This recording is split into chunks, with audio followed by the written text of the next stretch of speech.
Welcome to a new episode of Mind Shift Change. Thank you all for being here today.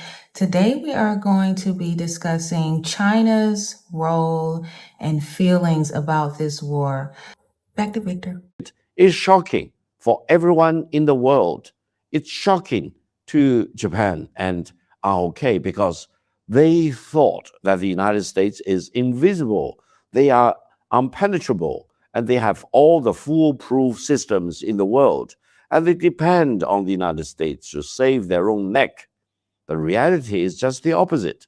The United States has fully exposed its fallibility and the vulnerability and what will be the future if war breaks out between the United States and any other country in the world. It is time to call on Washington to restore their own sanity.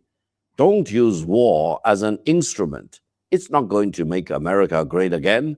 It probably will bleed the United States profusely if they continue to use war as their first choice.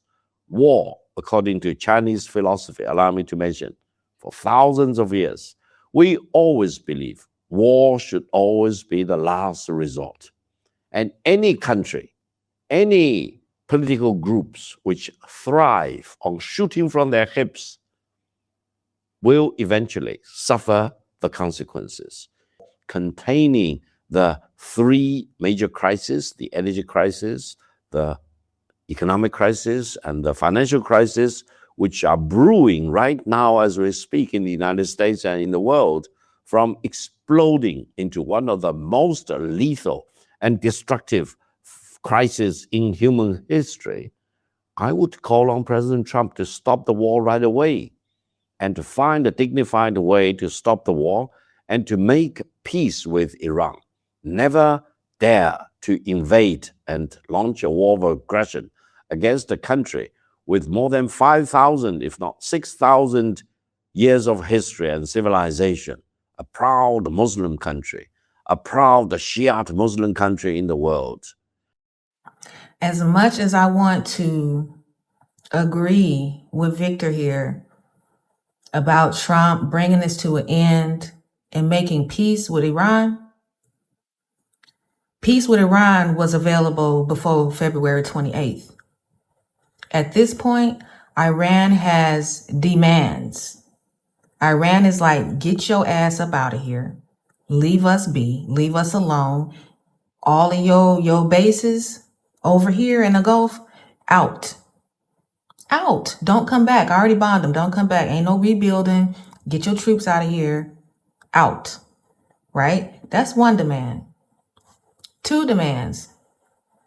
Yemen, Palestine, leave my people alone. Security. Security guarantees. Do not touch them. No expanding borders. None of that bullshit. Right? That's two. Number three, which I hope they a little bit, they can adjust a little bit, because I can't see Trump paying for anything that has to do with the good of the people over there. So what he's saying is, y'all need to pay for the damage that y'all have done, the destruction that you've caused. You need to pay dearly.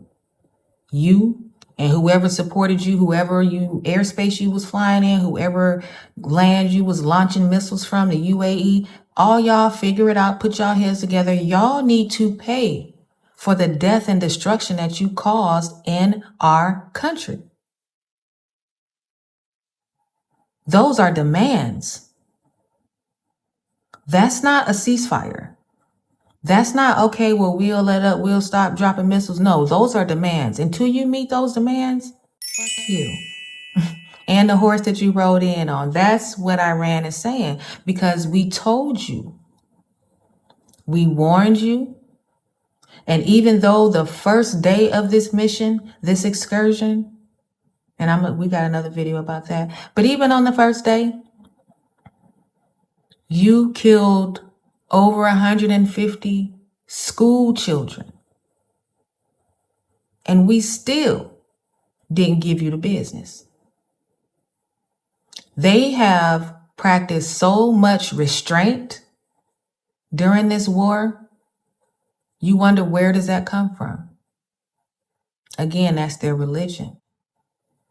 They respect God. They do respect life. Now, they might handle their laws a certain way there to keep their things in track, just like we do. We have death penalties. We lock people up. We do all that. So I'm not saying it's either right, wrong. All I'm saying is, when it comes to this war and it comes to life, they do things in a religious order. They don't step outside the bounds because they fear Allah. They fear the wrath of Allah. And they ain't no bitches. They're not about to lay down just because you got a bigger weapon or you got bombs. This is an asymmetrical attack. Asymmetrical attack. They are going up against 2 nuclear powers that aggressively started a war with them, and they still didn't lay down. They still wasn't like, oh, okay, well, we give up because I'm sure y'all can beat us. I'm sure y'all can just smash us. They didn't do that. And they're not going to. And that's the whole point. Our delusional team over here in the United States still thinks that, well, if we just bomb them a little more, we'll make them capitulate. And they're not going to do it. And as long as it takes for us to figure that out, you and I got to pay for this. We have to pay for it dearly. So